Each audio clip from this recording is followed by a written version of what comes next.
Hi friends. காலையிலே நான் சரி காட்டுக்கு போய் பார்த்துட்டு வருவோம் அப்படி சொல்லி ஊர் பக்கத்தில் இருக்கிறதுனால வந்தேன். வந்தப்போ சும்மா நடந்து வந்துட்டு இருந்தேன். அந்நேரம் தான் ஒரு காளான் கிடச்சிது. ஒரு காளானை வச்சு என்ன பண்ண அப்படி சொல்லிட்டு சரின்னு சொல்லிட்டு இங்கிட்டு வர்றப்ப தான் இன்னொரு காளானை பார்த்தேன்.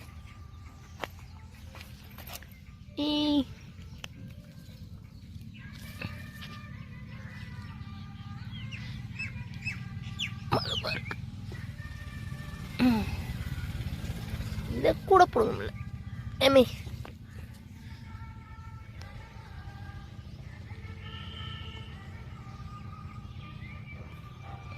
எங்கள் காடு தான். அந்த இடத்துல தான் எங்கள் தெருவு இருக்குது.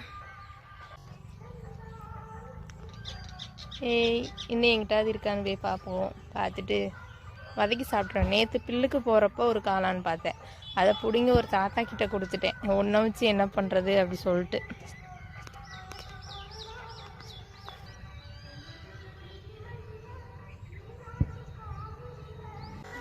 இதெல்லாம் இயற்கையாக கிடைக்கிறது, ரொம்ப சாப்பிட்றது ரொம்ப நல்லது.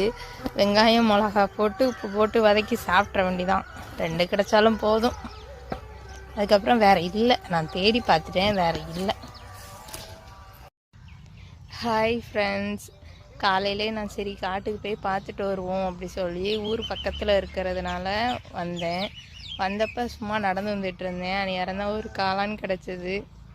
ஒரு காளானை வச்சு என்ன பண்ண அப்படி சொல்லிட்டு சரின்னு சொல்லிட்டு இங்கிட்டு வர்றப்ப தான் இன்னொரு காளானை பார்த்தேன்.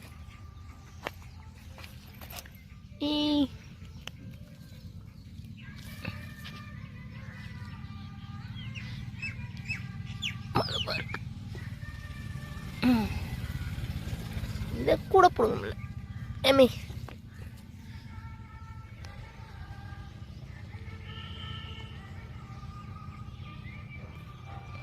எங்கள் காடு தான். அந்த இடத்துல தான் எங்கள் தெருவு இருக்குது.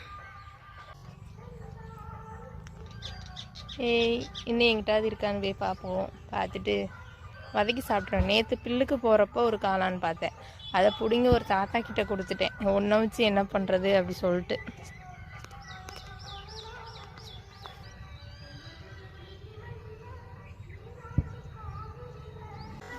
இதெல்லாம் இயற்கையாக கிடைக்கிறது, ரொம்ப சாப்பிட்றது ரொம்ப நல்லது.